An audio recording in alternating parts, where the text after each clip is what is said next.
I am Maggie Reno Herchala. I was initially Margaret Sloan Reno, and I am Janet's little sister. There were four of us. We were more the scrabbly three younger ones, and she was the one that was a little wiser and a little older than the rest of us.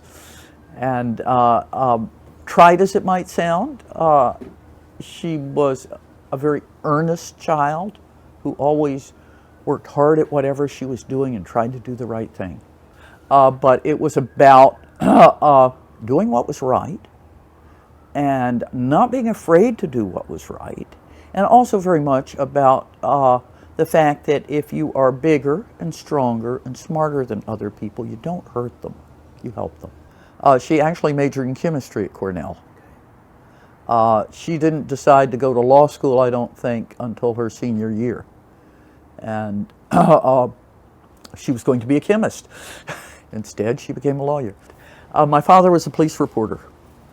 And so we had regular visitors who were involved with law enforcement and law, lawyers, policemen, everybody in the world.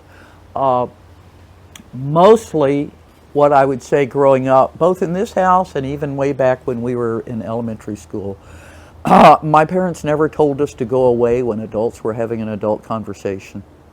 I told somebody that Janice didn't so much break barriers as not notice them.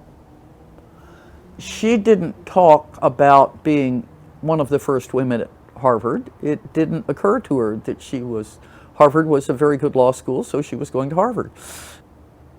She didn't operate as a trailblazer to do things that others had not done. She did those things because she wanted to do them and she thought they were the right thing to do, and it didn't occur to her. K. Warner Dixon was her debate teacher in high school.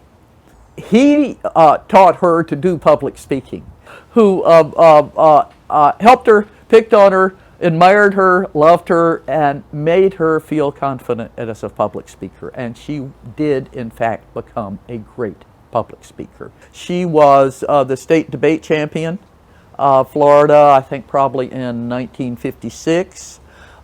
She was state extemporaneous speaking champion of Florida, 55 or 56. I think we are the only two sisters who have both been state extemporaneous speaking champions in the state of Florida. One of her favorite articles on her was a Washington Post article on the fact that, with most females in public office, we talk about their designer and their wardrobe, and Janet Reno has not somehow followed that particular theme. For instance, her hair. Well, it's hair. She wears it. It reminds me of the old Eudora Welty line. She'd walk up to the closet and say, "Who wants to go to town today?" Actually, my sister was very well dressed. She gave me some of her sack suits, and my friends can't believe it's Maggie when I walk in them. I think her legacy is respect for the law.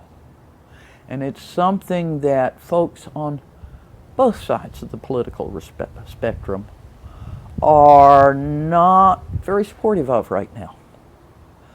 Because there's etched on the corner of the Justice Building, there are the words, "Liberty is maintained in defense of justice." We are not free so we can go do anything we want to each other. We're a free country. We're a democracy, so we can be strong and just. And justice has its rules.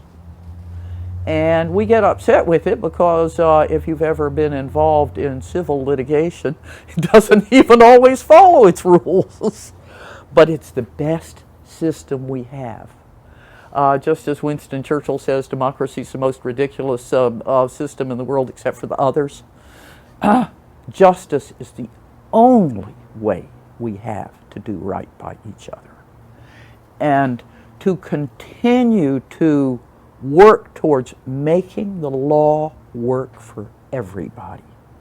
would be what she wanted her legacy to be. I was up in Washington kayaking with her on the Potomac, and that night at dinner I said, I think that was in the summertime, I said, "Your hand's shaking." And she said, "Stress." I said, "No, that's not normal. You really ought to go to the doctor."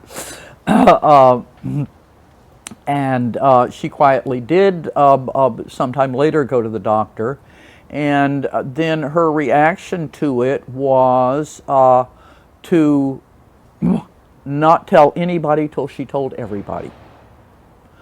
She did not want a sense that this was something that was being hidden. I think it was October.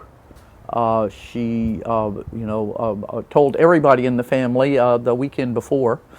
But up until that point, she waited to tell everybody at once and to say that her hand shook, her mind didn't, and she was going to continue to be Attorney General.